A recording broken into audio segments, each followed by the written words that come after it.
अल्लाहुम्मा सल्लि अला मुहम्मदिन व अला आले मुहम्मद। ये सवाल या इस सवाल का जवाब या अमल, ये सबसे पहले आप लोगों के लिए है। उसके बाद जो खानका से जुड़े हुए लोग हैं यानी मुतल्लकीन है, मुरीदैन सालकीन है, उनके लिए है। फिर सोशल मीडिया पे जो मुरीदैन सालकीन जो अमाल कर रहे हैं उनके लिए है। फिर बिलअमूम सब के लिए है। लेकिन पहले किसके लिए है? आप लोगों की आंखें खुलनी चाहिए। हज़रत साहब जब वज़ाइफ करने के लिए बैठते हैं तो नींद क्यों आती है? क्यों? मैंने कहा नहीं था ये सबसे पहले आपके लिए। अभी मैं ये कह रहा था कि एक बंदे को यहाँ बैठे नींद आती है तो सबको आना शुरू हो जाती है। मैं यही तो रो रहा था, ये कौन सी वायरिंग है जो शॉर्ट हो जाती है, सबको जो है नींद आना शुरू हो जाती है। अब ये सवाल ये है कि वजीफ़ा करते हुए नींद क्यों आती है? सुस्ती होती है, काहली होती है, जमाइयाँ आती हैं, कंधे दर्द करते हैं, कमर में दर्द होता है और बाज़ दफ़ा उल्टी वाली जो कह वाली कैफियत है यानी मतली जिसको कहते हैं, नाज़िया, वो होना शुरू हो जाता है और बसा औकात सर दर्द यानी हेडेक होना शुरू हो जाता है। ये बुनियादी तौर पे सवाल है। देखिए अल्लाह वाले, ये जो सवाल करने वाले हैं, औरत हैं मर्द हैं जो भी हैं, जब आपकी रूह कमज़ोर होगी, समझ गए, यानी गुनाहों से लिथड़े हुए थे, अब हालात ने मजबूर कर दिया कि अल्लाह अल्लाह करनी है, हालात आपको पलट कर इस तरफ ले आए, तो अब रूह तो इसकी आदी नहीं है, रूह तो इसकी आदी नहीं है। तो जब रूह एक काम की आदी नहीं होगी तो उसके ऊपर ये सारी कैफियत वारद होंगी। मैं आपको आसान तरीके से समझा देता हूँ। देखिए, जो लोग हमारे पास यहाँ आते हैं, नए आते हैं, उन्हें सर ढांपने की आदत नहीं होती, दोजानो होके बैठने की, मुअद्दब होके बैठने की आदत नहीं होती। वो क्या कहते हैं, सब हमारी टांगें दर्द होती हैं, हमारे दोजानो होके नहीं बैठा जाता। घर से आएंगे सर नंगे आएंगे, आगे वाले बटन खुले होंगे, जंगली होते हैं ना, कोई तरबियत तो होती नहीं है। फिर जब यहाँ आते हैं कुछ अर्सा के लिए तरबियत होती है, फिर उन्हें एहसास होता है कि नहीं, हम हजूर अलैहिस्सलाम की महफिल में बैठे हैं तो हर महफिल का एक ढंग होता है, एक तरीका होता है। तो हजूर की महफिल का कोई ढंग और कोई तरीका है, यहाँ हमने मुअद्दब होकर बैठना है, लिबास लगाना है साफ़ सुथरा, अमामा शरीफ लगाना है, टोपी लगानी है, खुशबू लगानी है और तरीके के साथ सफ़ों में बैठना है। हमने आगे पीछे भीड़ नहीं बढ़ना, हमने जमात बांध के बैठना है। तो ये क्या होता है कि महीना 2 महीने लगते हैं तो फिर जिस्म जो है इन बातों का आदी हो जाता है। ये बात आप देखते हैं ना अमली तौर पे, आदी हो जाता है। घरों में भी देखें, जो लोग सुन रहे हैं सोशल मीडिया पे भी, उन्हें भी मैं ये कहूँगा कि आप दो जान हो कि अत्तहियात की सूरत में थोड़ी देर बैठें। तो घरों में जो माएँ बहनें होती हैं या जो लोग नमाज सिर्फ पढ़ते हैं, जिक्र अस्कार करने वाले नहीं होते, तो वो अत्तहियात में सिर्फ इतनी देर ही बैठते हैं जितनी देर इमाम सलाम फेरता है। तो वो बड़ी मुश्किल के साथ, जो ही इमाम ने सलाम फेर दिया वो फ़ौरन 4 जानो हो जाते हैं, चौकड़ी मार लेते हैं, उनसे बैठा नहीं जाता। वो इस बात की दलील होती है कि उन्होंने कभी बैठने वाला रियाजत वाला काम नहीं किया, उनका जिस्म उसका आदी नहीं है। तो जो लोग रियाजत हमारी तरह करने वाले होते हैं, उनका क्या होता है, कर कर के जिस्म जो है वो आदी हो जाता है, हड्डियां पे दर्द नहीं करती, या जो पट्ठे हैं या मसल्स हैं वो दर्द नहीं करते। अब ये बात किसकी हो गई है? जिस्म की। जब हमने जिस्म के ऊपर मुशक्कत डाली, रियाजत की, तो आहिस्ता आहिस्ता हमारे नफ्स ने नागवारी का इजहार भी किया, लेकिन आहिस्ता आहिस्ता कुछ दिनों या कुछ हफ्तों या कुछ महीनों के बाद हमारा जिस्म क्या हो गया? आदी हो गया। फिर आप देखिए, अब आप 2 जानों होके बैठे होते हैं, कई बार आप 2 जानों होते हैं तो मैं आपको इशारा कर रहा होता हूँ कि काफ़ी देर के बैठो, ऐसे सीधे होकर बैठो, ईजी होकर बैठो, लेकिन आपको परवाह भी नहीं होती। अब कोई नया बंदा आज खानका में आता है, उसको आपको 2 जानों होकर बैठो, उसकी जान निकलेगी कि नहीं निकलेगी? ये ऐसे ही है कि आपके घर में कोई मेहमान आ जाए डबल प्रेस पहन के, तो आप कहें नहीं जी हमने खाना ज़मीन पे लगाना है सुन्नत के तरीके के मुताबिक। वो कहेगा खाना सुन्नत है, बैठना सुन्नत भी तो है ना, वो बेवे के मैं बावांगा दिखावांगा ना, मेरे से तो बैठा ही नहीं जाना। तो वो तो बेचारा खाना खाते खाते जलील हो जाएगा ना, तो आपको क्या फिर करना पड़ेगा? टेबल पे लगा के देना पड़ेगा, ऐसे ये नहीं वो डाइनिंग में बैठ के जो खा ले। लेकिन वही शख्स अगर आपके घर में कुछ अरसा रहता है तो उसको पता चल जाए कि हम ज़मीन पे खाना बैठ के खाते हैं, वो 2-4 दिन तो तंग होगा, फिर आहिस्ता आहिस्ता वो भी आदी हो जाएगा। अब ये सारी बातें समझ आ गई बदन की। हूबहू अल्लाह वालों, जब रूह जो है किसी काम की आदी नहीं होती तो उसका रद्द अमल आता है। उसका रद्द अमल है। जिस तरह बदन है वो आदी नहीं होगा, तो हम बैठेंगे तो क्या होगा, दर्दें होंगी। थोड़ी देर के लिए बैठेंगे तो पाँव सुन्न हो जाएगा, समझ आ गई, पाँव उठने लगे उठा नहीं जाएगा, या पाँव अतहियात में बैठेंगे वो मुड़ेगा नहीं, हड्डियों के अंदर लचक नहीं होगी, मसल्स के अंदर लचक नहीं होगी। तो वो जो दर्द है वो अलामत है कि आप आदी नहीं है, उसका रद्द अमल आ रहा है, जो उसके ऊपर आप वजन डाल रहे हैं, रियाजत कर रहे हैं। बेनही जब आपकी रूह जो है जिक्र अज़कार तस्बीहात करना, जिक्र इलाही व मुस्तफ़ा अलैहिस्सलातु वस्सलाम करना, उसकी आदी नहीं होगी। जब वो आप करेंगे तो उसका रद्द अमल आएगा। उसका रद्द अमल क्या आएगा, आपका सर भी दर्द करेगा, आपके पट्टे भी दर्द करेंगे, आप बैठे हुए हैं काफ़ी देर के, मसलन 40 मिनट का वजीफ़ा है, आधे घंटे का वजीफ़ा है, घंटे का वजीफ़ा है, आपकी कमर भी दर्द करेगी, आपके जिस्म के जो अज़ा हैं यानी टांगे हैं या पाँव हैं वो भी सुन्न होंगे।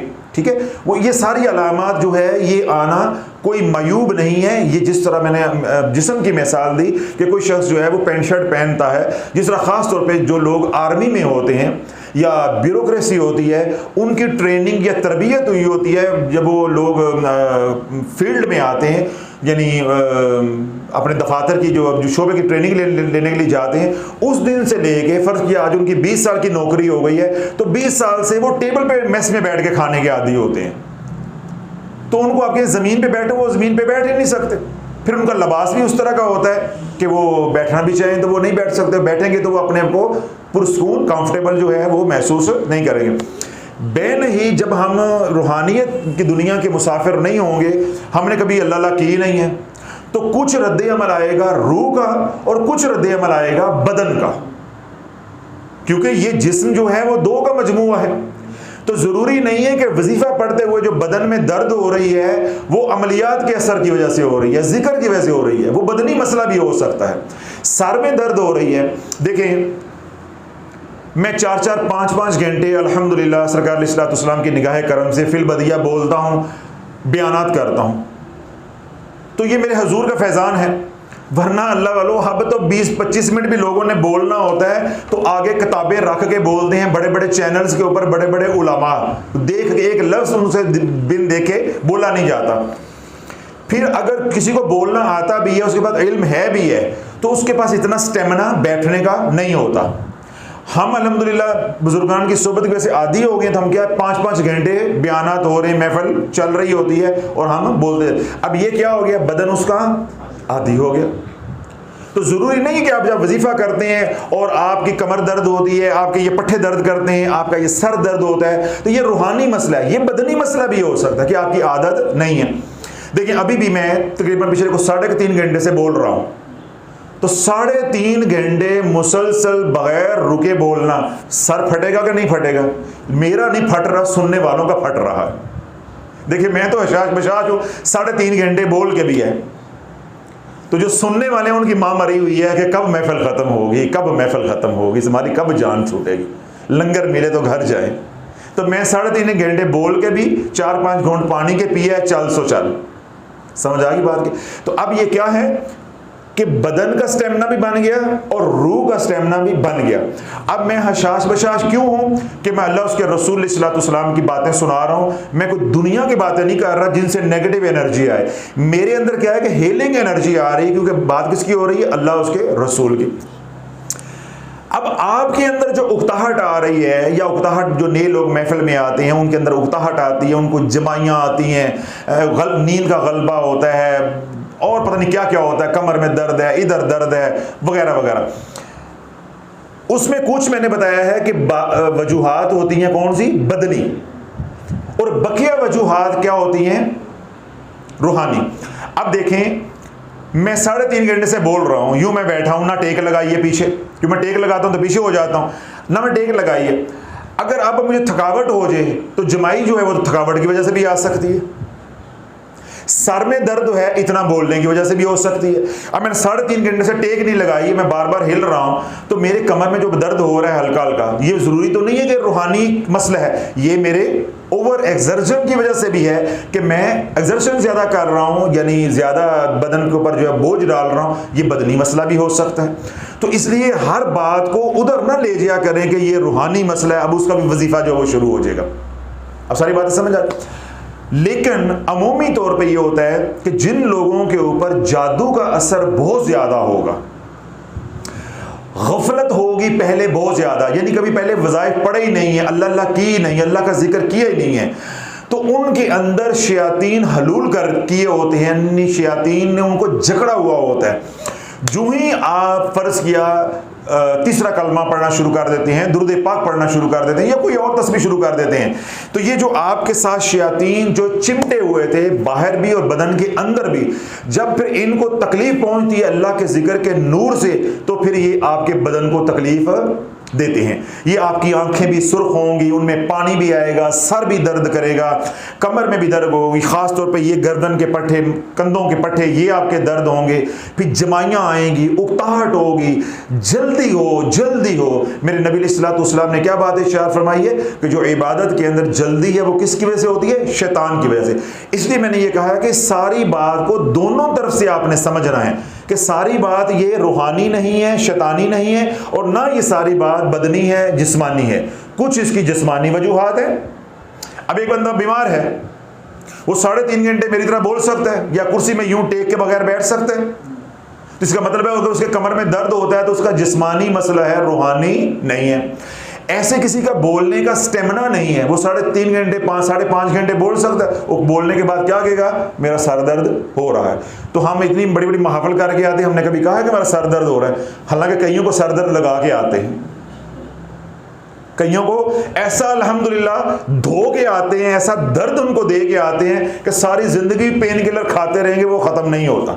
समझ आ गई ना? जिस तरह आजकल सोशल मीडिया वालों के पीछे मैं चढ़ा हूँ, उनके ऊपर रज्जत के बयानात कर करके जो मुनफरद और यूनिक किस्म के टॉपिक्स हैं रूहानियत के, वो आवाम के सामने खोलता हूँ, तो वो कहते हैं हजरत साहब सानू है दसो मरना किथे वे, या मरने का तरीका भी बताएं और जगह भी बताएं, मरना किथे वे, कि शर्म से तो मरना बड़ा औखा, ऊँजी मर जाइए। तो या हमारे घरों में लड़ाइयाँ ना डालें। दो तरह का तबका दो हिस्सों में तकसीम हो गया ना। एक वो हैं बड़े लोग हैं, जो बड़े ज़र्फ वाले लोग हैं, वो शर्मिंदा होते हैं कि हम क्या कर बैठे हैं, तो वो क्या कहते हैं? हज़रत साहब को जगह दसो या तरीका दसो, मरना कहेंगे। तो जो बेशर्म हैं, अपनी ज़िद पे डटे हुए हैं, अटके हुए हैं, तो वो क्या कहते हैं? हज़रत साहब साढ़े घर लड़ाइयाँ ना पाओ, जो बयानात आप करते हैं अगर हम सुनते हैं तो हमारी घरवालियाँ भी सुनती हैं, घरवालियाँ कहती हैं अगर हम सुनती हैं तो हमारे मर्दों ने सुन लिया तो क्या बनेगा? समझ आ गई बात? तो ये जो दर्द होता है ये जिस्मानी भी हो सकता है और रूहानी भी, लेकिन अमूमी तौर पे क्या होता है कि जो ही आप जिक्र अज़कार तस्बीहात करेंगे, शैतान एड़ी चोटी का जोर लगाएगा, खलल डालेगा, आपके ऊपर तवज्जो डालेगा। उस तवज्जो की वजह से क्या होगा? आपको जमाइयाँ आएंगी, आपको नींद आएगी, आपको नींद आएगी। इस तरह वो शख्स जो नमाज की पाबंदी नहीं है, जिक्र अज़कार नहीं, अभी जिक्र अज़कार शुरू किया है, वो फौरन शिकार हो जाए, क्यों? वो रूहानी तौर पे कमज़ोर है। फिर वो शख्स जिसके ऊपर जादू का जितना असर ज़्यादा होगा, वो 5 मिनट भी पढ़ाई नहीं कर पाएगा। क्यों? उसकी रूहानी ताकत कम है, शैतानी गलबा ज़्यादा है, तो वो मगलूब हो जाएगा, शयातीन उसको पढ़ने नहीं देंगे। तो ऐसे लोगों के लिए जिनको नींद आ जाती है, फ़ौरन सुस्ती होती है, हर वक्त खाली होती है, सोए रहें, लेटे रहें, जब वजीफ़ा पढ़ रहे हैं इतनी नींद आएगी, ऐसे आंखें बंद होंगी। कितने लोग मुझे लिखते हैं हज़रत साहब हम दरमियान में सो गए, पता ही नहीं चला। अच्छा, वही बंदा जब वजीफ़ा पढ़ के सोने लगेगा तो नींद नहीं आएगी, फिर वो बेचारा परेशान होगा कि वजीफे के दौरान मैं मर रहा था तो अब नींद नहीं आ रही। जैसे फरूक बलोच मर रहा होता है, आंखें सुर्ख होती हैं, जैसे बंदा कत्ल कर देना है इसने, तो जो ही इसको लंगर सामने नजर आता है तो इसकी आंखें फटी रह जाती हैं कि आज फिर बिरयानी पकी हुई है। फिर रात 2 बजे भी से नींद नहीं आती, फिर फिरता रहता है। तो जब अल्लाह रसूल की बात होती है, देखिए इसका हाल क्या हुआ होता है, लाल दुपट्टे की तरह इसकी आंखें हुई होती हैं। तो जब रूहानी तौर पे कमज़ोर होंगे तो शैतान अपनी क्या करेगा, पूरी कोशिश करेगा कि आपको उस पर मुनहरफ करे, तवज्जो जो है वो आपकी बढ़े। और जो आप मजबूत होते जाएंगे, अब मजबूत होने के दो तरीके हैं। जिन लोगों के साथ ये मसला है, सुस्ती है, कहली है, नींद आती है, आंखों में पानी आता है, गोल गोल चक्कर आते हैं, सर दर्द होता है, कमर में दर्द होती है, ये पट्टे गर्दन के कंधों के दर्द करते हैं, या कोई और अलामत जो मैं भूल गया हूँ, नहीं बोल सका, वो अलामत है, तो उनके लिए क्या है, एक तो अपना जिक्र अज़कार उसकी पाबंदी करें, और दूसरा इसका जोर तोड़ने के लिए सदका खैरात करें। जितनी सदका खैरात करेंगे शैतान की ताकत टूटेगी, 2-4 दिन में बदन जो है फूल की तरह नरम हो जाएगा, बदन जो है वो हल्का हो जाएगा। सदका जो है वो शैतान की ताकत तोड़ देगा। फिर साथ इधर से आप अल्लाह की ज़रबें लगाएंगे, जो भी विरद वजीफा आप करते हैं वो करेंगे, आपकी रूह मजबूत होती जाएगी। जब रूह मजबूत होगी तो वो वजूहात या वो तकलीफ़ें जो रूहानियत की थी, रूहानियत की वजह से थी या शैतानियत की वजह से थी, वो सारी ख़त्म हो जाएंगी। पीछे मसला सिर्फ क्या रह जाएगा, बदन का। तो जब 15-20 दिन आप वजीफ़ा करेंगे, बैठेंगे, अल्लाह की इबादत करेंगे, फिर बदन भी उसके लिए आदी हो जाएगा, तो आपके सारे मसाइल जो है वो ख़त्म हो जाएंगे। अब यहाँ जो अगला था कि हमें हर वक्त सुस्ती रहती है, हमें हर वक्त कहली रहती है। अलग जो जिस तरह इंसान है ना, हम लोग, हमारे अंदर हर इंसान का मजाज दूसरे से क्या है, मुख्तलिफ है। यहाँ तक कि एक माँ के 4 बेटे हैं तो चारों का मजाज क्या होता है, मुख्तलिफ। यानी बल्कि यूं आप कहें कि दुनिया में इस वक्त 6 अरब लोग हैं तो 6 अरब मजाज है। क्या होता है कि किसी का मजाज दूसरे बंदे के साथ थोड़ा बहुत मिल जाता है तो हम उसको क्या कहते हैं कि अंडरस्टैंडिंग हो गई। वगरना क्या होता है, हर बंदे का अपना अपना मजाज है, पसंद नापसंद, खाना पीना, पहनना, चलना फिरना, हर चीज बंदे की मुख्तलिफ होती है। जब शयातीन का मामला या जिन्नात का मामला आता है तो उनके अंदर भी हर जिन का या हर शैतान का मजाज क्या होता है, मुख्तलिफ, जिस तरह इंसानों के मुख्तलिफ। जब हमारे ऊपर जादू होता है तो बसा औकात जादू जो है वो उसके साथ ऐसे जिन्नात मुसल्लत किए जाते हैं जिनका मजाज जो है वो आतशी होता है।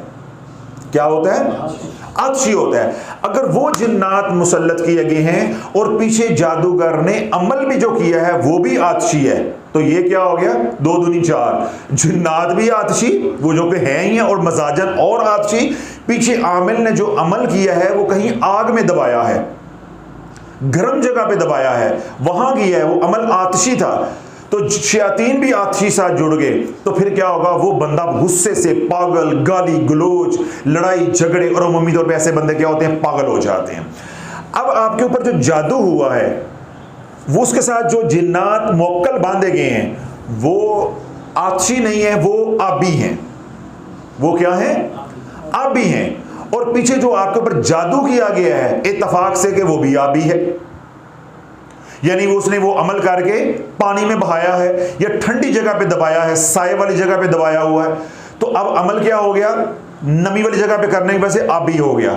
तो जब आबी जादू हुआ होगा तो आपको गुनूदगी आएगी, हर वक्त सुस्ती, नींद। वो तमाम हजरात जो डिप्रेशन का शिकार होते हैं उनके ऊपर आबी जादू होता है। ज़ुहैब समझ आ रही बातें, देख लें फी सबीलिल्लाह क्या दिए जा रहा हूं, फिर तो कदर करता नहीं है, आता तो लेट ही है। वो लोग जो हर वक्त सुस्ती, हर वक्त जमाइयाँ ले रहे हैं, कहली है, बस उनका दिल चाहता है कमरा बंद हो, कोई मेरे पास ना आए, मैं बस अकेला बैठ के अखबार पढूं, सोया रहूं, बस लेटा रहूं, कुछ करने को दिल नहीं चाहता। अभी करते हैं, कल कर लेते हैं, परसों कर लेते हैं। आज से 6 महीने पहले वही बंदा भाग भाग के काम कर रहा था, दुकान पे भी जा रहा था, दफ्तर भी जा रहा था, रिश्तेदारों से भी मिल रहा था, दोस्त अहबाब से मिल रहा था, बड़ा मिलनसाज था।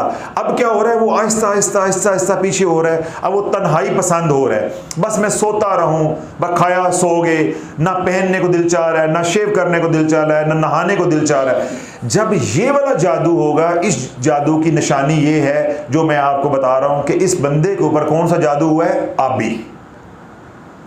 तो जो शयातीन या मुक्कलात या जिन्नात मुसल्लत हुए हैं वो चाहे आबी उनका मजाज था या नहीं था, क्योंकि जिन्नात का अमूमी तौर पे जो मजाज होता है, क्योंकि वो बने ही आग से हैं, उनका आतिशी ही होता है।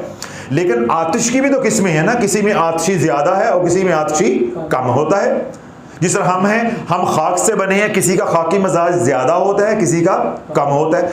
ऐसे ही जिन्नात आतिश से बने हैं, लेकिन ये नहीं है कि वो सारे ही आतिशी होते हैं। आतिशी तो वो होते हैं, जिस तरह हम सारे खाकी हैं, खाकी तो हैं, लेकिन किसी के अंदर खाक का अंसर ज़्यादा है। इसी तरह जिन्नात के अंदर बाज़ ऐसे हैं जो बड़े अखलाक वाले होते हैं, सब मुसलमान जिन्नात हैं, बड़े अखलाक वाले होते हैं। बाज़ इतने दीनदार होते हैं, सोमो सलात के पाबंद होते हैं, नेक होते हैं, लेकिन गुस्सीले होते हैं। जिस तरह लोगों, हमारे लोगों में भी होता है, इंसानों में भी बाज़ लोग जो होते हैं दीनदार होते हैं, वो बड़े गुस्सीले, बड़े बद अखलाक भी होते हैं। बल्कि अमूमी तौर पर दीनदार तबका बहुत ही बद अखलाक होता है, बहुत ही बद अखलाक होता है। तो ऐसे जो जिन्नात के अंदर होता है कि बाज़ औक़ात जिन्नात आतिशी तो हैं, लेकिन कुछ बहुत ही आतिशी होते हैं। अगर अमल भी आतिशी, ये जिन्नात भी आतिशी, तो फटे चुकेंगे, बात कत्लो गारत भी जाएगी, बंदा पागल हो जाएगा, उसे गुस्सा बर्दाश्त ही नहीं होगा। और अगर जिन्नात कम आतिशी लगे हैं और पीछे अमल है आबी, तो ये बंदा डिप्रेशन में जाएगा।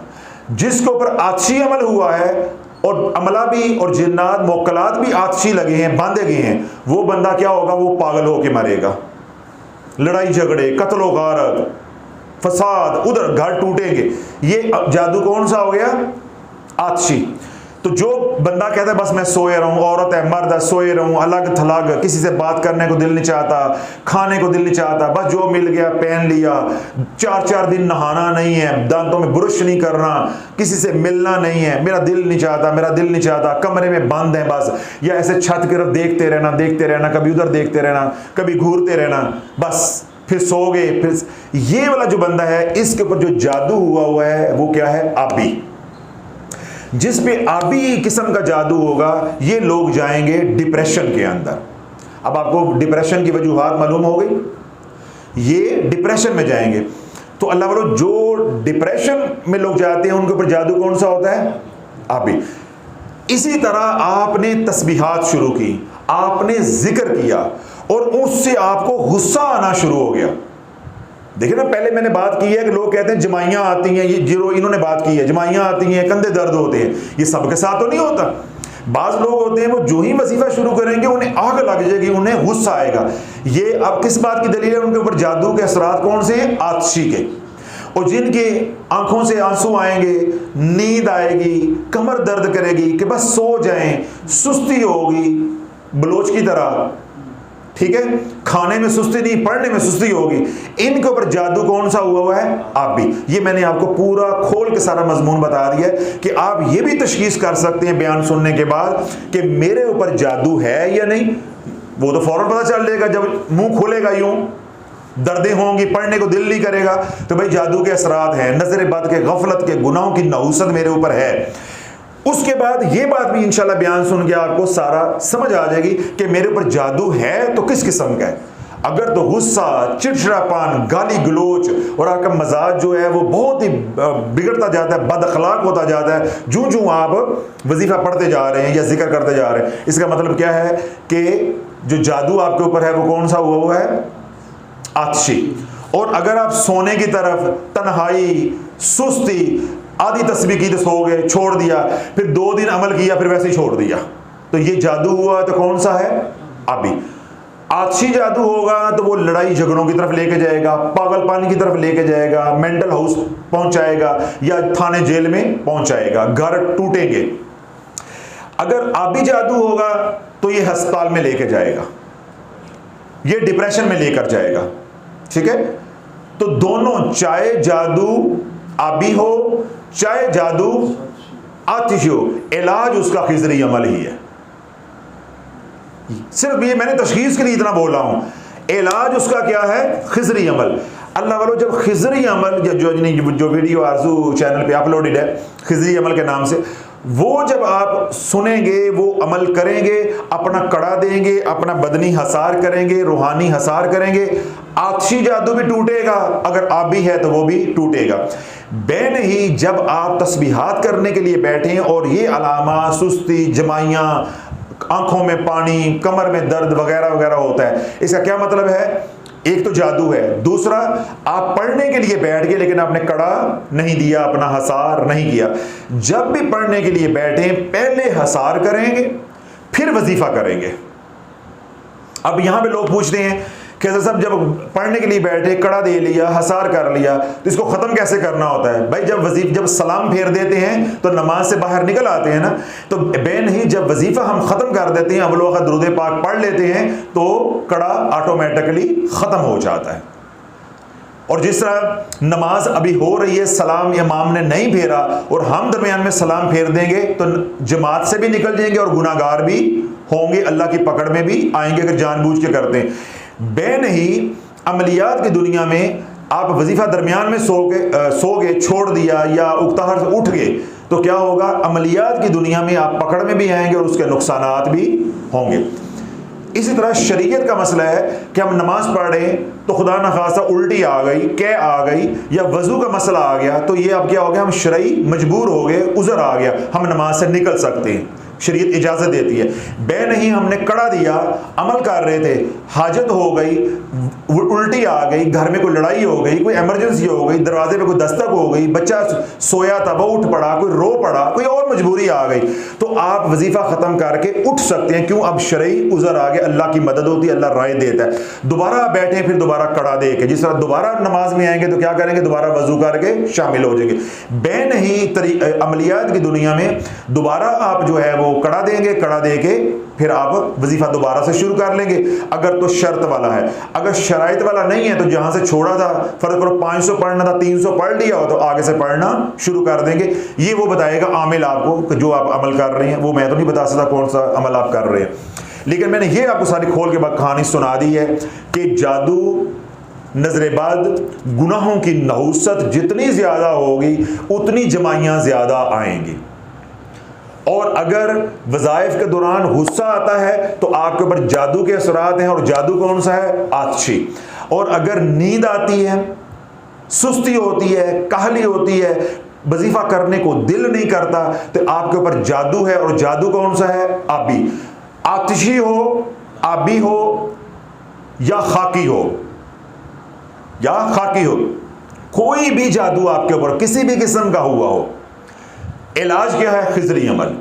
हर नमाज के बाद खिजरी अमल पढ़ें, जब अमल शुरू करने लगे तभी खिजरी अमल पढ़ के उसका कड़ा दें, हसार करें। खिजरी अमल इलाज भी है, हसार भी है, तो इंशाअल्लाह अज़ीज़ आपकी 4-5 दिन के अंदर ये कैफियत ख़त्म हो जाएगी। और दूसरा मैंने क्या बताया कि इसका असर तोड़ने के लिए, जोर तोड़ने के लिए क्या है कि आप सदका दें। सदका देंगे, शैतानी का जोर टूट जाएगा। यानी जो आपने अपनी मेहनत करके 40 दिन बाद ये इस काम मंजिल पे पहुंचना है, सदका आपको अगले दिन ही इंशाअल्लाह अज़ीज़ पहुंचा देगा। तो ये तमाम बातें अमलियात के जो लोग हैं या रूहानियत के जो मुसाफिर हैं उनके लिए भी है, और जो लोग हमारे मुतल्लकीन हैं जो वज़ाइफ कर रहे हैं तलाश चैनल के, आरज़ू चैनल के या कमली चैनल के, उनकी ये शिकायत या उनका सवाल था कि हम जो ही पढ़ने के लिए बैठते हैं तो नींद इतनी आती है कि जिसकी हद नहीं है, और जब फारिग हो जाते हैं फिर नींद कोसों दूर होती है। तो मैं चाहता हूँ कि अल्लाह उनको कभी खानका लेकर आए, यहाँ कितनी कितनी बड़ी हस्तियाँ सोने वाली बैठी हैं, उनकी मुलाकात होगी तो उनका डिप्रेशन ख़त्म हो जाएगा कि मैं कल्ला ही नहीं, इस हमाम में बड़े और भी नंगे हैं। ठीक है, तो ये सारी बातें मैंने खुल के बता दी हैं। और आखिरी बात क्या कि वो लोग जो काफ़ी अरसा इसी कैफियत में रहने के बाद बाकायदा डिप्रेशन के मरीज़ बन चुके हैं, तो उनके लिए कोई अलग इलाज की ज़रूरत नहीं है। महज खिजरी अमल 5 वक्त 5 नमाजों के बाद पढ़ें, इंशाअल्लाह अज़ीज़ अल्लाह डिप्रेशन से निकाल देगा। ये मैं बात दरमियान में बोल रहा था कि भाई कोई वो सोच के कहेंगे जी डिप्रेशन का पता तो चल गया, जादू की किस्म का भी पता चल गया, इसका इलाज क्या है? भाई इलाज सिर्फ इतना ही है, 5 वक्त खिजरी अमल पढ़ें, पानी पे दम करके वो पिए, और अजाफी आपने क्या करना है, उसी पानी के साथ 7 दिन नहा लें, कच्ची जगह पे खड़े हो गए, इंशाअल्लाह जिस्म पाक हो जाएगा। आपको किसी डिप्रेशन के इलाज करवाने की ज़रूरत नहीं है। मैं कई बार कहता हूँ डिप्रेशन का ईमान के साथ कोई तल्लक वास्ता नहीं है, ये बीमारी काफरों की है। जब इंसान का ईमान कमज़ोर होता है या अल्लाह न करे जादू होता है, तो फिर जैसा मैंने बताया आबी जादू होगा तो उससे डिप्रेशन आएगा, तो उसका इलाज भी मैंने बता दिया। बाकी एहतियात भी करें, पाक साफ ज़िंदगी गुजारें, पाक साफ लोगों के साथ रहें, पाक साफ माहौल में रहें, इंशाअल्लाह डिप्रेशन का एक ही हाल है, वरना सारी ज़िंदगी की दुआइयाँ हैं। और रेस्पिरेटरी डिप्रेशन होगा, सुत्ते सो जाओगे, सुत्ते सो जाओगे। डिप्रेशन के मरीज की आखिरी मंजिल रेस्पिरेटरी डिप्रेशन होता है, सुत्ता सो जाएगा। और इसका इलाज क्या है? पाक साफ रहो, पाक साफ लोगों के साथ रहो, पाक साफ माहौल में रहो। बस ये 3 काम आप कर लो। अगर 3 दिनों में डिप्रेशन ना खत्म हो, मैं जिम्मेदार। काम कितने बताएं कारी साहब? 3। तो दिन कितने बताएं? मुद्दत 3 दिन में इंशाल्लाह डिप्रेशन खत्म हो जाएगा। हर नमाज के साथ खिज़्र अमर सारी जिंदगी पढ़ते रहो, इसका इलाज भी हो जाएगा और आइंदा आप महफूज भी रहेंगे। अल्लाह रब्बुल इज़्ज़त मुझे भी आपको समझ की तौफीक अता फरमाए। जो सोशल मीडिया पे सुन रहे हैं, जो लोग इस कर्ब से गुजर रहे हैं, डिप्रेशन की बीमारी से, या ज़िक्र व अस्कार तस्बीहात के दौरान उनके ऊपर ये कैफियत आती हैं जिससे वो ज़िद्द होते हैं, अल्लाह उन्हें भी समझ की तौफीक अता फरमाए। जो मैंने अमाल बताए हैं कि जब भी बैठना है कड़ा दे के बैठना है और हर नमाज के बाद खिज़्र अमल पढ़ना है। अल्लाह मुझे भी आपको अमल की तौफीक अता फरमाए।